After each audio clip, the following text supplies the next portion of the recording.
The stove glowed hot in the center of the barracks, hissing and popping with dry wood. Outside, the Texas wind bit through canvas and bone. Inside, the bunkhouse was warm, too warm. But the Japanese women, 30 of them, stood outside in thin coats, refusing to step in. The cowboys cursed under their breath. "Suit themselves," one muttered, tightening his belt. "Don't want comfort? Fine." A week later, the doctor made his rounds. Frostbite on 3 women, bronchitis on 5. One girl's toes had blackened. That night, the physician stood in the snow, staring at the frost-etched porch rail. "They're not being defiant," he whispered. "They're terrified." He'd found the answer in her lungs. Scars. Smoke scars. Hiroshima. Heated rooms didn't feel like safety to them. They felt like fire. And now, the men who had mocked them for shivering outside faced the bitter truth. These women weren't rejecting warmth. They were reliving the heat of hell. The trucks rolled in just before dusk, the kind of dusk that turns the Texas sky into rust and steel. Wind coiled low over the plains, dragging cold through the brittle grass and against the wooden watchtowers that creaked as if they too were shivering. The POWs came down from the flatbeds one by one, 30 women, thin as broomsticks, wrapped in threadbare coats that did little against the December chill. Their breath fogged in front of them as they stepped onto the frostbitten dirt. Eyes lowered, feet dragging, faces unreadable. Cowboys turned camp guards leaned on their rifles, arms crossed, watching like they expected saboteurs but got schoolgirls instead.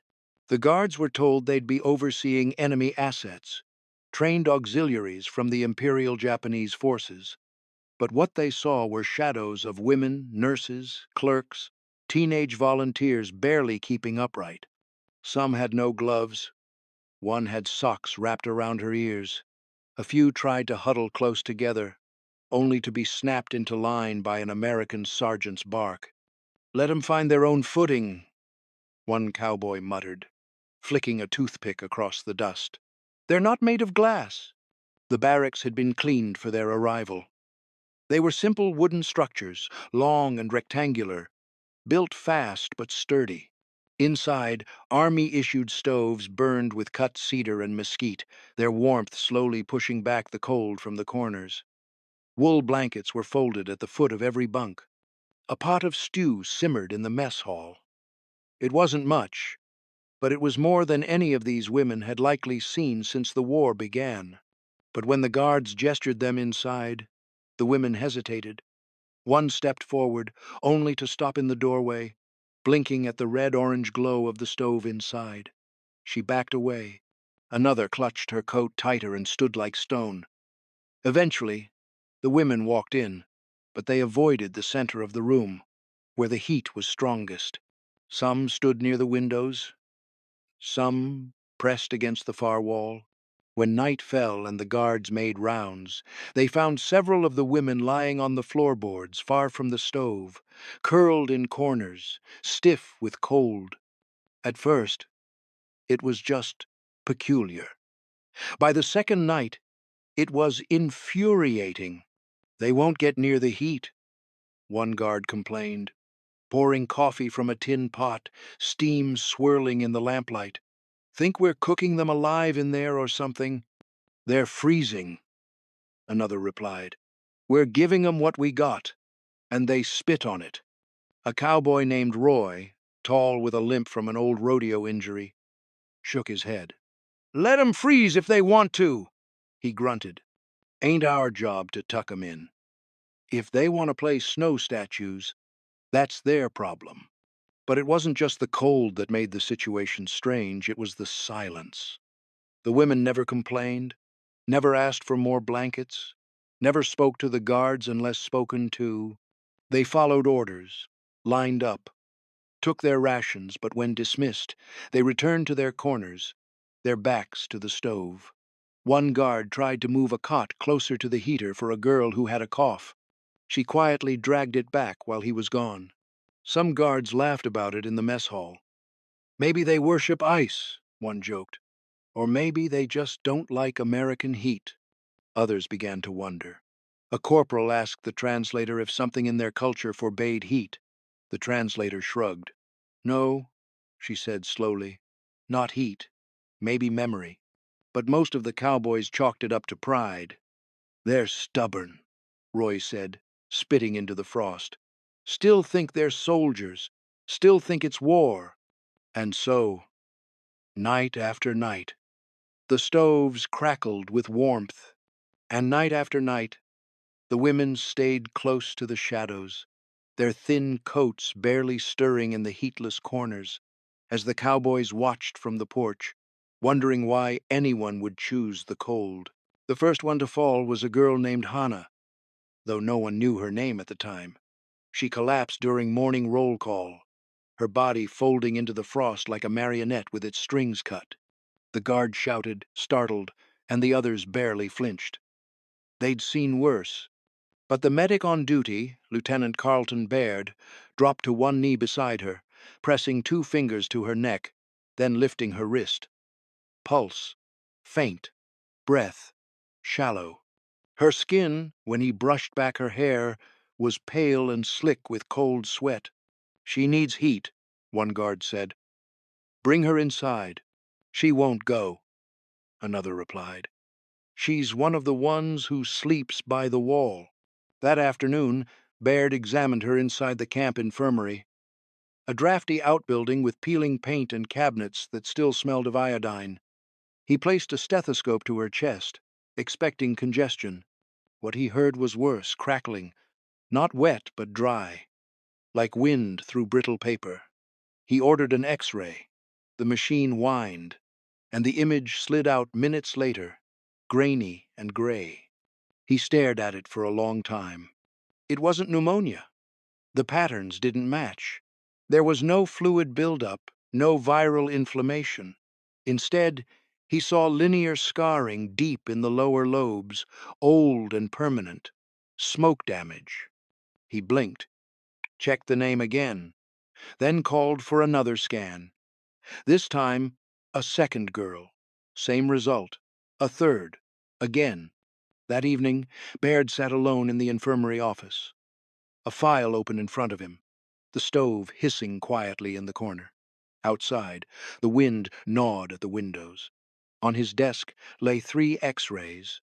3 lungs, 3 women, all with scarring too deep to have come from anything recent. He lit a cigarette with shaking hands, not because he needed one, but because it gave him something to do. When the nurse knocked on the door with a clipboard, he barely looked up. These girls, he said softly. They're not sick. They're burned. On the inside. The nurse frowned. From what? He tapped the edge of the film with one knuckle. Inhalation. Smoke. Maybe chemicals. But it's old. A year. Maybe more. The nurse didn't ask the next question, because they both knew what it would be. There was only one place in Japan where lungs could be scarred like that, where fire didn't just burn buildings, it burned the sky. Hannah woke later that night, coughing weakly into a rag. When Baird offered her water, she took it without meeting his eyes. She sat stiffly on the cot, eyes fixed on the stove in the corner. She didn't thank him. She didn't smile.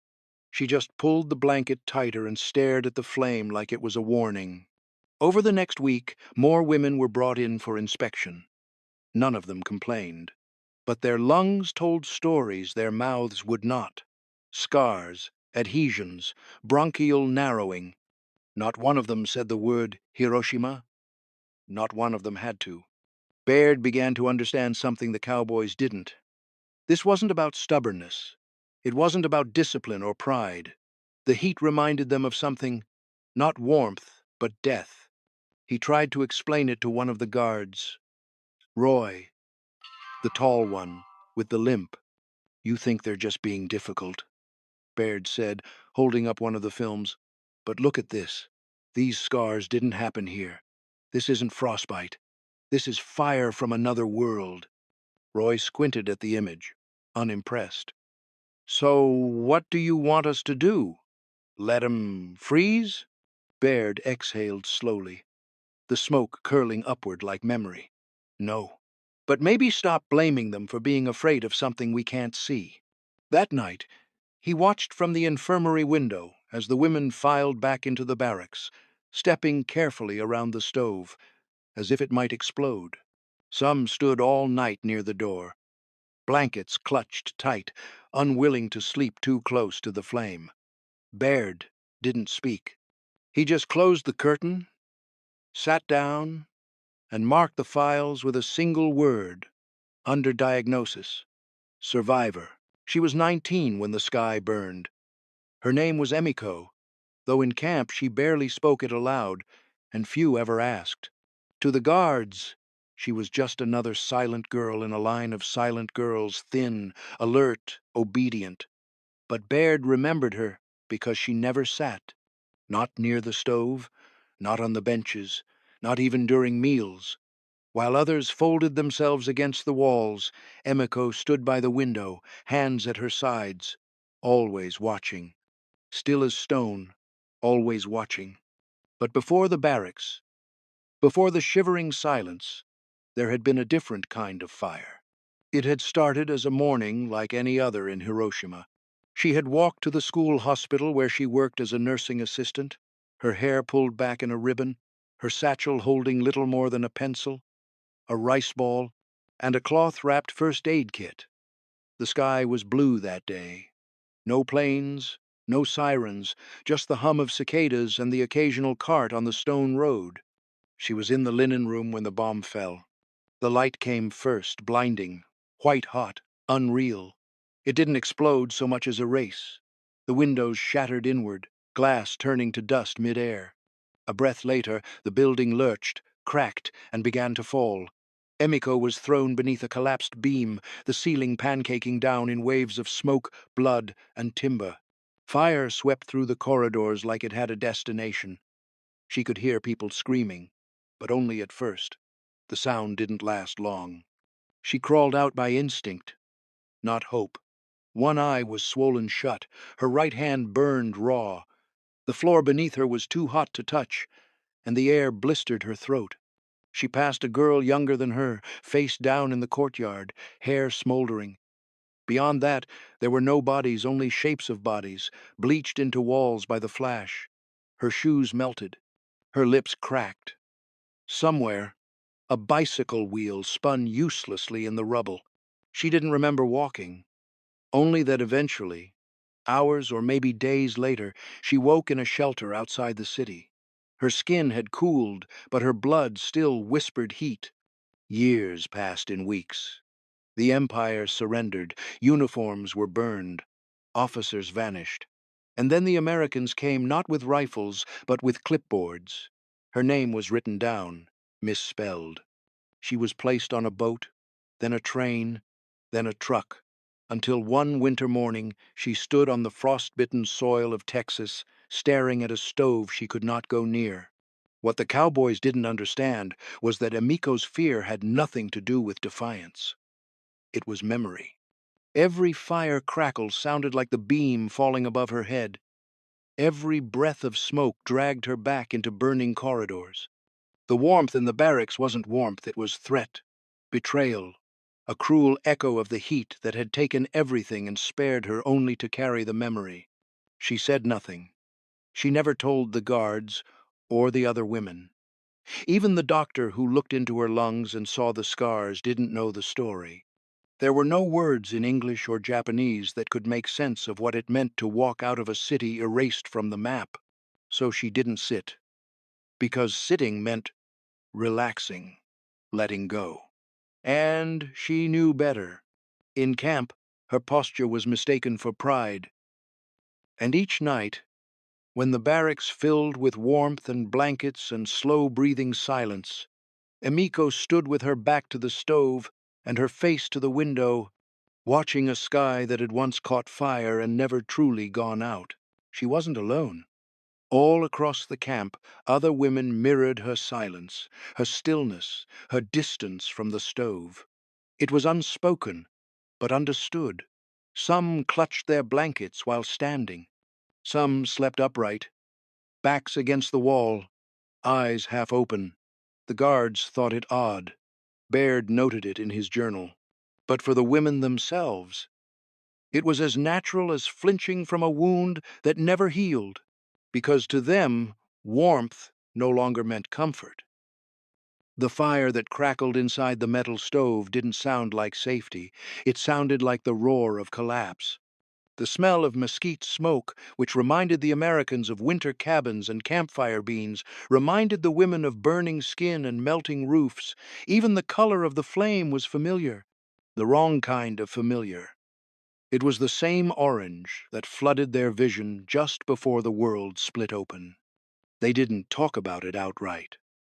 Trauma had a way of binding the mouth, but it lived in their posture, in the way they moved through the barracks like ghosts in their own bodies. One girl refused to unroll her blanket until morning. Another asked, in broken English, if the firewood was treated with chemicals. No one laughed, not even the translator. Some of them came from Hiroshima, others from Nagasaki. A few from cities spared the bomb, but not the flames places where incendiaries turned wood and paper homes into fire traps. And though each woman had her own story, what tied them together now was the shape of heat in memory, unbearable, everywhere, and without mercy. So they avoided it, not defiantly, but instinctively. It was a herd behavior, born from a single burned memory carried by many minds. Like birds that fly before a storm, they moved away from the stove without thinking. It was not protest, it was survival. But to the Cowboys men who had grown up with wood stoves and hard winters and the notion that fire meant life, it all looked like foolishness or arrogance. Roy, standing with his arms crossed one night, watched the girls crowd along the far wall and shook his head. They got a fire, a bed, a hot meal, and they act like we're torturing them. They're just not used to it. Another muttered. Roy spat. They better get used to it. This ain't some kind of spa. He wasn't cruel, just tired. Like many of the men, he'd lost a brother in the Pacific. Some had lost sons. Watching the women turn their backs on warmth stirred something bitter in their blood. It looked like ingratitude, like a refusal to heal. Baird tried to explain. It's not the heat that bothers them, he said one afternoon while bandaging a frostbitten toe. It's the memory that comes with it. Every flame, every crackle that's not a stove to them. It's a siren they can't stop hearing. Roy didn't respond. He lit a cigarette with a match and stared at the thin thread of fire. I get that, he finally said. But it's just a damn stove. Baird didn't argue. Because the thing about trauma is, it doesn't care about logic. It doesn't care what's just a stove. When you've survived the impossible, even kindness can feel like threat. Back in the barracks, one of the girls sat by the door, arms wrapped around her knees, eyes fixed on the floor. But she didn't look up. The fire popped behind him, and she flinched, not visibly, but deep in the body, like a muscle remembering pain. He stood there for a second longer, then set the cup on the floor beside her and walked out, the door creaking closed behind him. She didn't touch it. Not yet. The warmth was too close. Dr. Baird stared at the frost edging the infirmary window, tapping a pencil against the metal rim of an ashtray overflowing with half-smoked cigarettes. He hadn't slept well in days. The X-rays sat on his desk, scattered like silent testimonies, lungs etched with trauma, bones thinned from years of malnutrition, bodies that had endured more than anyone in this camp could fathom. And outside, the Cowboys still grumbled, still said the girls were playing games, still muttered about stubbornness and pride. He snapped the pencil in half. Minutes later, he was at the officers' quarters, boots tracking snow into the entryway, breath clouding in the cold. Captain Harris looked up from a steaming mug, eyes narrowed. We got a problem? The captain asked. Baird didn't sit. You think these girls are spoiled, he said, voice low. You think they're ungrateful, but you're wrong. Harris raised a brow. Doctor, we give them food, shelter, heat. If they want to shiver in corners, that's on them. No, Baird snapped. It's not. He pulled a file from under his coat and tossed it onto the table. The top page showed an X-ray with scarring deep in the chest cavity, faint but unmistakable. Another followed. Then a third. These girls aren't refusing heat. They're afraid of it. Because that heat, fire, smoke, the way it smells, it's not comfort to them. It's memory. Their bodies remember something their mouths won't say. Harris looked at the images, jaw clenched. What am I looking at? Lung scarring. Not from this winter. Not from colds or frostbite. This is chemical and thermal damage. It's what you'd find in survivors of a firestorm. Or a bombing. Baird's voice softened, but only just. You think they're being dramatic? I've got 5 girls who flinch at the sound of wood crackling, one who won't go near the stove. And you know what? She's not even the worst of it. The captain frowned. Are you saying? Yes, Baird cut in. I'm saying some of them are from Hiroshima. That word dropped like a stone. Captain Harris leaned back in his chair, lips tight. Behind him, the stove hummed, faint and steady. He reached to turn it down, as if instinctively. I didn't know, he said finally. They don't talk about it, Baird muttered. They're not like us. Pain, to them, is supposed to be quiet, but I see it in their skin, their lungs, the way they sleep if they sleep at all. Harris looked at the file again, the paper trembling slightly in his hand. They never said a word. They wouldn't, Baird said. You think I got this out of them over tea? I had to piece it together, the coughing, the X-rays, the burns they don't complain about.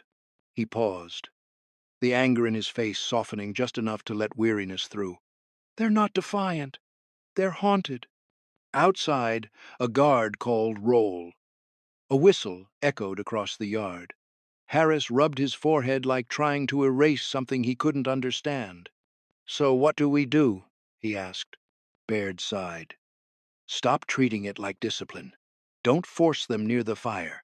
Give them distance. Let them thaw on their own terms. The captain nodded slowly. We thought they were just being difficult. No, Baird said, turning for the door. They're surviving! As he stepped back into the cold, the wind knifed through his coat, sharp and clean. But after what he'd seen, what he now understood, he welcomed it. Cold could be cruel, but fire, for these girls, had once been the end of the world. And in that quiet reckoning, something shifted. Not policy, not procedure, but understanding. And in a camp ringed by barbed wire and frost, that was the beginning of change. The next morning, a new stove arrived, smaller, rounder, with a longer chimney pipe that vented directly through the barracks roof. The guards installed it themselves, moving quietly, almost reverently, as if the metal thing were a peace offering instead of a heating unit. They placed it far from the bunks and close to the door, where smoke could escape more quickly and warmth would reach more gently. It was a gesture not just of practicality, but of listening. But the women still didn't come closer. They remained gathered by the windows, their thin blankets pulled tight, their eyes scanning the snow-covered yard beyond the glass. Even when steam rose from their breath and their hands trembled as they clutched tin cups, they refused to turn toward the center. Even when one cowboy slipped in extra blankets, folded like gifts at the foot of the straw mats, the women barely acknowledged them. It wasn't defiance. It wasn't even fear anymore. It was mourning. Private Langley, the youngest of the guards, tried to make sense of it. He'd grown up in the Oklahoma Panhandle where winters could cut straight to the bone, but even in the leanest years, his mother made sure the stove never went out. Heat had always meant home, but here he watched the women shrink from it like it might betray them. So he tried something different. He and two others placed heated bricks wrapped in cloth and soaked in hot water along the walls where the women huddled. They said nothing, just left them there. The women stared for a moment, then reached cautiously, brushing their fingers against the warmth before pulling away again. One woman, older than the others, finally picked hers up, cradled it in her hands. But even then, she turned her back to the stove, Captain Harris noticed. He said nothing to the guards, but he nodded once. Later that night, as wind moaned through the pine fencing, the barracks remained dim, the fire reduced to a few soft embers. Smoke curled gently through the vent. There was no crackling, no flame, just the whisper of breath and winter. And in that hush, a voice, fragile, barely audible, broke through the silence. Fire doesn't warm us. It came from a young woman near the far wall. Her name was Una. She had spoken little since her arrival. Most assumed she didn't know English, but now she spoke clearly, her voice thin but resolute. It took everyone. The room held its breath. No one asked her to explain. She didn't elaborate. She didn't need to. The weight of those 4 words settled over the room like ash. Fire doesn't warm us. It took everyone, and with it came a shift, not loud, not immediate, but felt, bone deep. One woman quietly stood and walked to Una's side, placing her hand on her shoulder. Another, younger, pulled her blanket tighter and turned toward the window again. The guards said nothing.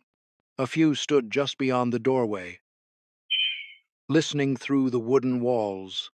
For the first time, they understood that it wasn't the stove. It wasn't even the memory of heat. It was what that heat had stolen. Mothers, fathers, brothers in uniform, sisters carrying children, cities reduced to dust. The fire had not merely burned, it had erased. And now, even the suggestion of warmth felt like a betrayal to what had been lost. Inside that barracks, no one moved for a long while. The stove crackled faintly in its corner, but no one looked at it. All eyes were on the girl who had spoken, and in the quiet, something unspoken passed between them all, a recognition. Grief shared is still grief, but it's not silence anymore. The fire was inside, and it would take more than warmth to let it burn out. The coats arrived in the back of an old Ford pickup, covered in flour sacks and the scent of hay. They weren't government issued. They hadn't come from any military supply depot. These coats came from someone's home, woolen, hand-stitched, lined with care and softened by age. The tags were worn, the pockets deep, and the stitching uneven in places. But the thread was strong. It was the rancher's wife, Mrs. Donnelly, who had sent them. No one had asked her to. She'd simply shown up one morning at the gate, cheeks pink from the wind, with a bundle in her arms and a look in her eyes that dared anyone to say no. "I heard they were cold," she said. "Well, I can't stop the war, but I can sew." The guards took the bundle into the barracks like it was contraband. Not out of suspicion, but out of reverence. They hadn't expected this. Neither had the women. The coats were distributed slowly, one at a time, folded with care like offerings at an altar. Most of the women accepted them with hesitant bows, not meeting the guards' eyes. A few looked confused, unsure if they were being mocked. But when they touched the cloth, thick, soft, warm, they held it close. When Emiko was handed hers, she hesitated. It was gray, with black buttons and a faded lining. A small rip on the left sleeve had been patched in careful stitches, just like the ones her mother used to sew into her school uniform. She didn't want to take it, but refusing would be worse. So she bowed slightly, took the coat in her arms, and stepped aside. She slipped her arms into the sleeves, pulled it around her shoulders, and then everything stopped. A sharp, invisible wave hit her, not sound, not light, but scent. Cedar. The coat smelled like cedar wood. Not firewood, not smoke, but that specific sharp, sweet scent that used to fill the storage closets of the school hospital in Hiroshima. It was the scent of the supply room, where gauze and linens were folded in neat piles, the scent of the hallways, just after they waxed the floors, the scent that had risen from burning timbers, charred beyond recognition, when she had crawled over bodies in that ruin of a building. Cedar. Burned. Cedar. She dropped to her knees. There was no scream, no collapse of drama, just a slow, shuddering fall like something inside her had buckled. Her fingers clenched the coat. Her face was turned down, hidden, but the tremble in her shoulders gave it away. Then came the sound, not a cry, not at first, just air leaving the body in broken pieces. Then a sob, hoarse, involuntary, and another. She buried her face in the wool and wept like the war had just ended and begun all at once. The room froze. The other women looked at her, wide-eyed. Some took a step back. Others stood in place, clutching their own coats tighter. They'd seen Emiko quiet, angry, even feverish, but never undone. Not like this. It was Yuna who moved first, the same girl who had spoken about the fire. She knelt beside Emiko without a word. Then another woman followed, and another. They didn't speak. They just placed their hands on her back, her shoulder, her hand. Because they understood now it wasn't just fire, or heat, or pain. It was scent, memory. The past carried not in words but in senses too strong to suppress. One coat, one breath, and everything came loose. And the guards, still standing at the door, didn't dare interrupt. Not because they were afraid, but because, for the first time, they saw that grief was not a storm that raged. It was a stillness that shattered. That day, the women realized something they hadn't said aloud. They weren't alone. The cold came early that evening. Not the brittle, bitter kind that bites the fingertips, but a softer chill. The kind that wraps around your shoulders like the memory of something you've survived before. Most of the women were already indoors. Their coats hung carefully, their bodies curled on cots or near the drafty seams of the walls. Silence lingered in the barracks like a breath held too long. Outside, a cowboy crouched near a pile of split cedar and struck a match. He was younger than most, with straw-colored hair tucked under a worn hat and hands that moved without urgency. He wasn't on duty, wasn't there on orders. Just him and a small pile of wood he'd collected by hand. He cleared a circle on the frost-bitten dirt just beyond the perimeter, where the fence rose like a reminder. Then, slow and steady, he lit the fire. It crackled to life, not in anger, but in rhythm, controlled, quiet. The flames swayed, their light flickering through the fence posts and across the barracks walls. A guard farther down the line glanced over, puzzled, then turned away. The cowboy sat cross-legged beside the fire and reached into his coat pocket. A harmonica. The metal gleamed faintly in the firelight, dulled by time and use. He turned it in his hand once, then lifted it to his lips. The sound that came wasn't sharp or showy, just a slow, wandering melody, not one meant to impress but to remember. A tune with no name, stitched together from lullabies and lonesome trails. It didn't fill the camp. It didn't try to. It simply drifted, like smoke, through the wire. One by one, the women noticed. Yuna was the first to peer through the slatted window. Then Haruko, then two others. Quietly, they slipped outside, standing just behind the wire.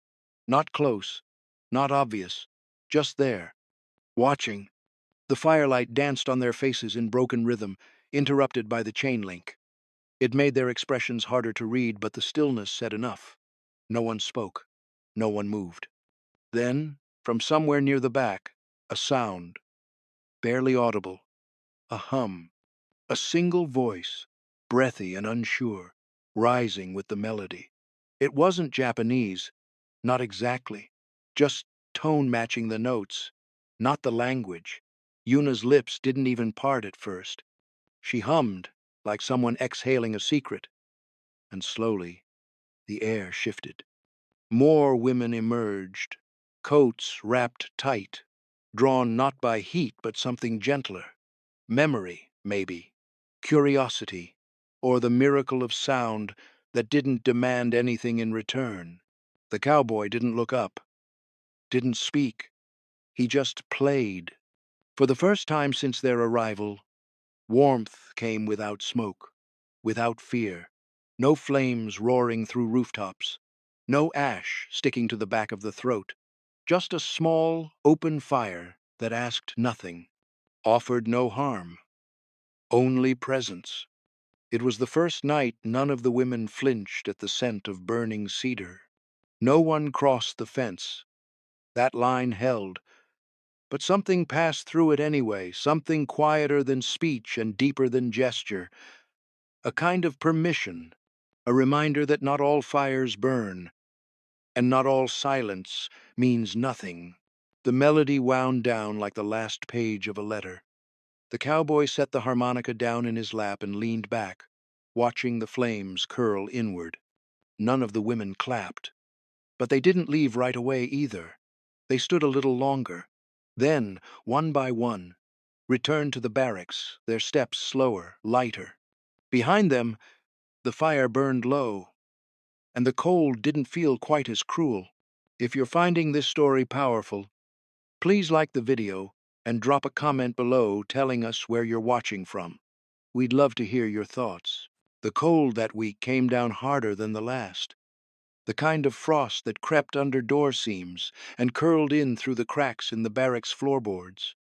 Even the cots felt stiff, as if the wood inside them had frozen too. The wind outside didn't howl, it whispered, a slow, brittle wind, like someone drawing breath but never speaking. That night, something shifted. No announcement, no sudden courage, just a quiet decision made beneath the surface of things. Emiko unrolled her bedding, not at the farthest edge of the barracks like usual, not in the darkest corner, but halfway down the middle row. The stove was still a few feet away. But for the first time, she did not turn her back to it. She didn't reach for it. She didn't touch the iron belly, where warmth glowed behind a thin grate. But she didn't flinch either. The other women noticed. A few glanced up as she moved. No one said anything. One girl paused while brushing her hair, her hand stilled mid-stroke. Another lowered her eyes and resumed folding a blanket. But it was felt. A weight in the air, not tension, but witness. The wool coat, now familiar, rested over Emiko's shoulders. The same one from the rancher's wife. Its faint scent of cedar had faded to something neutral now, a smell of fabric and sleep and dust. It no longer pulled her backwards into memory. Tonight, it simply covered her. She lay down on her side, knees pulled gently toward her chest, hands tucked beneath the coat's edge. Her eyes remained open a while, watching the low flicker of the stove's light dance across the beams in the ceiling. The fire didn't scream. It didn't crack or rage. Just a low, steady breathing. Outside, a cowboy on the night shift paced the perimeter. Every few passes, he slowed at the edge of the barracks and looked in through the window slats. Nothing ever moved much at this hour. But that night, something did. He paused longer than usual, gaze settling on the faint shape of Emiko's figure, closest to the stove. He didn't speak, didn't call attention, just watched. In the morning, he was still the one walking rounds when the sun broke the edge of the hills. He entered the barracks quietly, boots brushing against the frozen dirt floor. The stove had burned low through the night. Just embers now, but it had done its job. And there she was, Emiko, curled beneath the coat, breathing slow and steady. Her cheeks flushed faint pink from warmth instead of fever, her hair tucked behind her ear. She hadn't stirred at his steps. The cowboy stood for a moment, just long enough to see, to know. He didn't wake her, didn't say a word. He only walked over to the stove, crouched down, opened the iron grate, and fed in 2 more pieces of wood. The fire didn't leap, didn't roar, just brightened softly, as if it had been waiting. Then he straightened, tipped his hat slightly toward the cot, and left. There was no ceremony, no orders, no applause. But when the rest of the camp awoke, they saw it too. Emiko near the stove, the coat unmoved, the fire kept lit. And, for the first time, no one asked questions, no one assumed. They simply accepted it. Sometimes, healing isn't loud. It doesn't break open with revelation. It just begins to happen, one silent inch at a time. By March, the hard frost had lifted. Ice no longer clung to the corners of windows or lined the inside of boots. The doors to the women's barracks were kept open now, letting in the breeze, the dust, and something else they hadn't dared invite in before: light. And with the light came sound. Not much, not often, but enough. A cough followed by a chuckle, a rustle of blankets, and a low murmur of conversation. Once, a cowboy swore he heard a song not full-throated, not even sung aloud, but hummed, breathy and broken, as a woman folded laundry near the fence line. The coats still hung on pegs beside the bunks, but now some of the girls wore them, not all the time, not when the stove was burning high, but on cool mornings, or when walking between mess hall and latrines. A few wrapped themselves in wool and didn't flinch. There was no single moment of change, no speech, no orders. The transformation came like sunrise, gradual, unnoticed, until everything was touched by it. What had once been a camp of quiet defiance had become something else. Not friendship, not forgiveness, but a shared breath, an understanding without translation. Inside the barracks, Emiko sat cross-legged on her cot with a folded sheet of paper in her lap. Her writing was slow, deliberate, a pencil in her right hand, the coat tucked neatly behind her. She wasn't wearing it today, but it was there, always near. The letter was for her older sister, though she wasn't sure if it would ever reach Japan. She had written 3 before and never received a reply. Still, she wrote, "Sister, I am safe," she began. "The guards here are strange. Some are loud. One plays music through his nose." She paused, the pencil hovering, and then wrote, "I remember the hospital, the air thick with ash, the sounds that were not sounds, but the ends of them. I never told anyone before. I did not know how. We were not taught to speak of pain. But in this land, even the fire can be gentle." She folded the paper. No envelope, no stamp, but she held it against her chest for a long time, as if its weight mattered more than its destination. Outside, 2 guards leaned against the mess hall wall, sipping coffee. One nudged the other, nodding toward the open barracks door. "She's wearing the coat again," he said. The other shrugged. "Looks good on her." Neither spoke of the past winter. Neither brought up the stove. At lunch, the women lined up as usual, but one of the older ones, a seamstress who'd barely spoken a word in 3 months, said "thank you" in English when handed her tray. Her accent was thick, her voice hoarse, but the guard heard it. The men didn't laugh anymore. They didn't smirk at the girls gathered by the windows or joke about how even fire can't melt stubbornness. That season had passed. Later that afternoon, as the sun stretched long over the fences, Emiko sat outside, sketching in the dirt with a stick. Not letters this time, just shapes, curves, waves, maybe memories. Behind her, the stove inside glowed soft orange, unthreatening, alive. And maybe that's how it ends, not with apologies or parades, but with silence that no longer hurts, with warmth that no longer threatens, with people who once feared fire now basking in its gentler form. They were never cold. They were burning.